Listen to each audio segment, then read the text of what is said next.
it's a problem in our industry. Most people are just sick of ads. I think the more and more people start to think about it, the more they realise actually how big of a problem it's getting. It's draining. It's just like a lot of noise just thrown at you. Don't matter what platform you're on, it's just always there. You can't get away without having content thrown in your face. So these platforms then are supplying ads which are being shoved in your face, and then people being told that you need to create a lot of content to get noticed and to get people following you, which is true. But if you just create a load of rubbish content, you're just adding to that pile and you're not helping yourself. Most of the time I'm skipping right through them. I don't even remember the last ad I watched. There's too many, the quality's not great, and it's more of demanding your attention rather than earning the attention. Everything's just skyrocketing. Now people copy each other. So everything is just noise. There's way more effort to put into doing something right. But the small group who do that, they all stand out from the rest. You look at the research that's been out there for the past 20 years, the research backs it up. And it worked. And it actually, almost within a space of a month, sales, I think, shot up to like 125%. It became one of the largest grossing videos and views that was on the platform at that time. Content fatigue. What does that make you guys think of? It's draining. Don't matter what platform you're on, it's just always there. It's just like a lot of noise just thrown at you, and it just feels overwhelming sometimes. Because it is really, it's a problem in our industry, and by our industry I mean marketing, video marketing. Yeah. I think the more and more people start to think about it, the more they realise actually how big of a problem it's getting.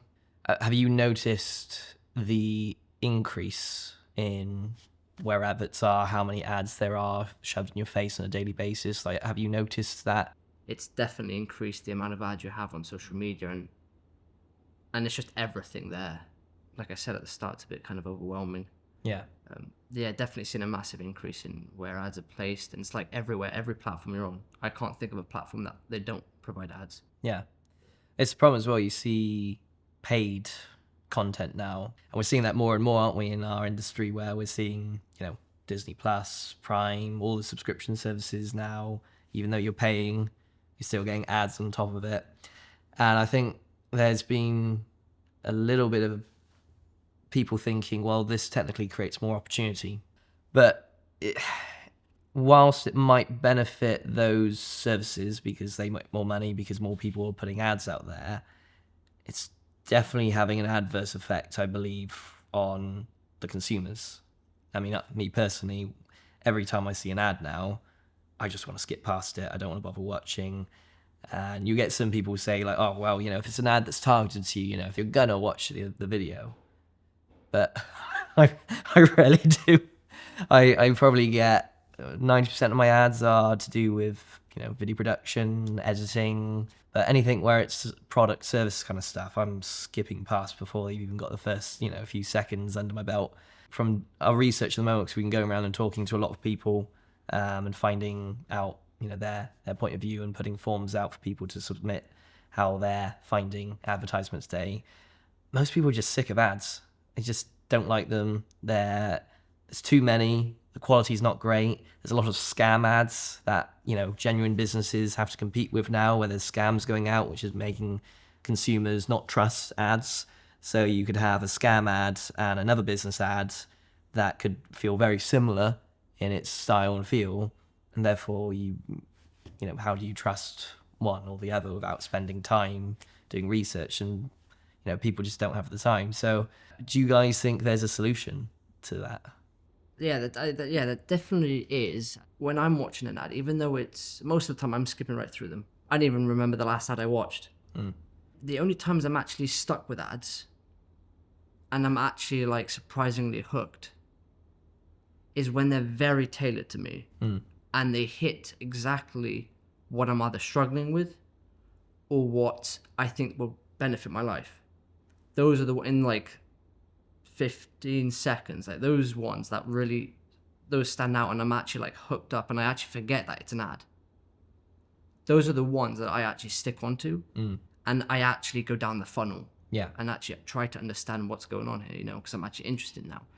I don't remember, I'm not sure about you, But to me, it's any ad that doesn't hit my pain or add benefit to my life, I don't remember or skip right through. No, it's like once in a blue moon, especially those ads that you only have 5 seconds before you can skip. You have to have a really good, strong hook to get someone like me interested to watch past that point.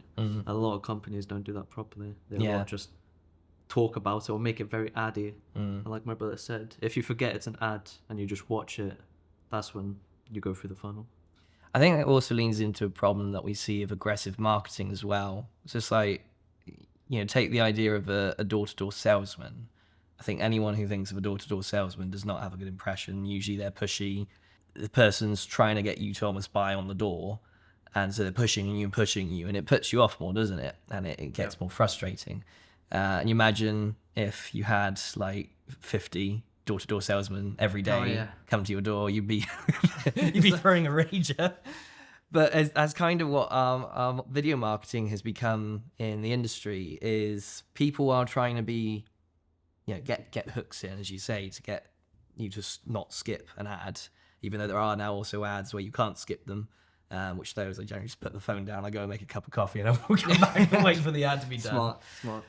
But it's the way that a lot of companies will present themselves. It is just very aggressive in how they try and get you, and it's more of demanding your attention rather than earning the attention. And I think that comes down to as well ad culture. So I don't know if you've ever heard that term of ad culture.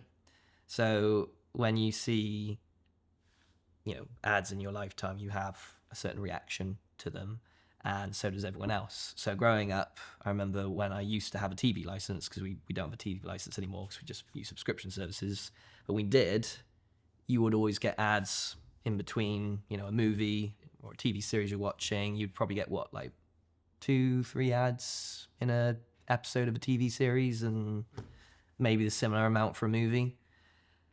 And you kind of like, you just want to continue watching the film or the show you're watching, but you're like, okay, there's the ad. At least you understand how many you should have, but it's always a little bit frustrating. So you find ads annoying. So growing up, you've got that idea of ads are annoying. You do not enjoy them. And then coming into the digital world where we're on phones and tablets and watching things on Disney Plus and on YouTube, and you get ads thrown at you in a similar way, and they seem to be getting an increase in volume and things are changing and it's getting more frustrating. That is just building on that negative vibe of you not enjoying ads, hence why people are skipping past them so more. So the supplier of ads are almost damaging the ad culture for businesses and for video suppliers. So that's a problem we're dealing with.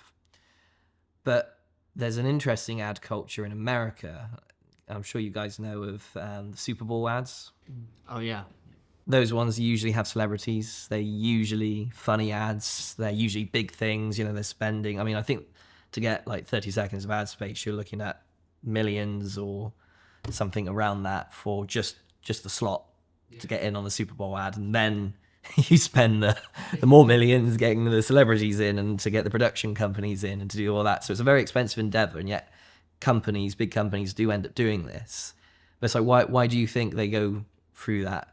If you just think about it, if everyone in America is just like raving about the Super Bowl, and then I think it's obviously a competition who can get their slots in. It makes sense with why these companies will spend tons and tons to put it out where everybody's going to see it. Yeah.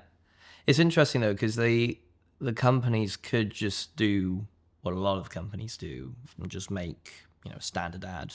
This is our new sports car. Check it out. This is our latest perfume. It smells really good and women will come chasing after you or whatever. But they more or less tend to go for the comedy route or the entertaining route. They'll make the ads fun and entertaining. And I always think it's interesting that, they do it in typical mainstream advertising, but typically for the Super Bowl, they stick to entertaining advertisement. And I think it sort of goes down to the reward factor. So people are more likely to invest in you if they're getting rewards out of you. And the reward being you've had a laugh or you found something fun. So it's been interesting to see that there's humor has actually had a little bit of a decline in mainstream advertising, purely because people are a little bit worried about cancel culture, people getting upset about jokes, although you can make plenty of funny content without upsetting a lot of people. But that is always a fear, so it's hence why that's kind of diminished. But it's interesting to see that if people just spent a bit of time to reward the viewer, not sell so hard at them, not try and get them to grab their attention, but you want to earn their attention. So if businesses did that more, then research shows that they'd see a greater return in investment, because not only is it building a rapport with the person, you're building that relationship. So they associate that good feeling with your brand. And take Old Spice. I'm sure you guys have heard of Old Spice before. They had a little bit of a challenge when they were first starting out in terms of, apparently, to smell sweaty was considered masculine. So having a deodorant wasn't exactly, something they wanted. So their first marketing campaign was, what is masculinity? Because, they wanted to sell to men. So they put that out. And they started focusing around like sailors, but also around that time you had the World War. So they were supplying a lot to men in the military. So it very quickly became synonymous with, manly men going to war. Wow. We have Old Spice. So that was their marketing campaign for a long period of time. Then you come into the early 2000s where millennials and all our generation come into place. And Old Spice was considered an old man brand. Your granddad would have Old Spice, but you wouldn't have Old Spice because you're not an old man. So there was this weird shift, and they were actually losing then to other brands of deodorants who were targeting more to, teenagers and young adults. And then you get to the point where Old Spice are a bit stuck. They're looking like they're going to be going down the toilet, and they need to have a change up in their marketing strategy. So they go with a marketing agency that basically suggests this whole new idea, and it was to create ads focused on women. Hello, ladies. Hello, ladies. Hello, ladies. Hello, ladies. Because they found that in their ad research that women were buying the deodorant for their husbands or for their teenage kids or whatever, but they didn't just do a serious, your man will smell amazing with this. They played into the funny side of it. Look at your man. Now back to me. Now back at your man. Now back to me. Sadly, he isn't me. But if he stopped using lady-scented body wash and switched to Old Spice, he could smell like he's me. And it worked. And it actually, almost within a space of a month, sales, I think, shot up to like 125%. And when it went on YouTube, it became one of the largest grossing videos and views that was on the platform at that time. And what Old Spice have learned from that is to keep up with that kind of marketing. This new Old Spice shaver is so amazing it'll shave off every hair on your face.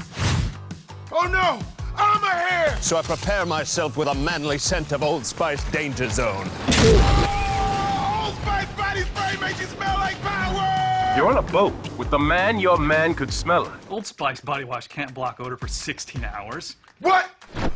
Do you like the smell of adventure? Do you want a man who smells like he can bake you a gourmet cake in the dream kitchen he built for you with his own hands? But they've continued all these other characters as well, creating this brand feel, but rewarding people. But I do occasionally go for Old Spice, and I started down that route because I had a good rapport with Old Spice. I enjoyed their videos. I found them entertaining. They stuck in my head. I'd even share them to people. So there was the thing of I was actually advertising to other people on Old Spice's behalf by sharing that video to other people. So this is the whole phenomenon you get when you entertain people, is they're rewarded and they actually almost give in return freely, sort of like having like a friendship in a way. And I think that's what brands are sort of missing out on. So I don't know, have you noticed there's been many comical ads, or have you seen any comical ads that stood out to you? Or Yeah, I've definitely seen how bigger corporations using more targeted on being more funny. I've had people who say, oh, ads don't work. There's the issue of people not understanding then what you need to do once you've got the video made, how to then get it to the next step of how do you actually get people to see it and engage with it. Don't just put it out there and hope for the best. You have to make sure it's actually going to work. You just have to look at your own experience with ads, and you got to be honest with yourself. And I think within those 2 weeks, we managed to bring him just nearly £20,000 within just those 2 weeks from just crafting something.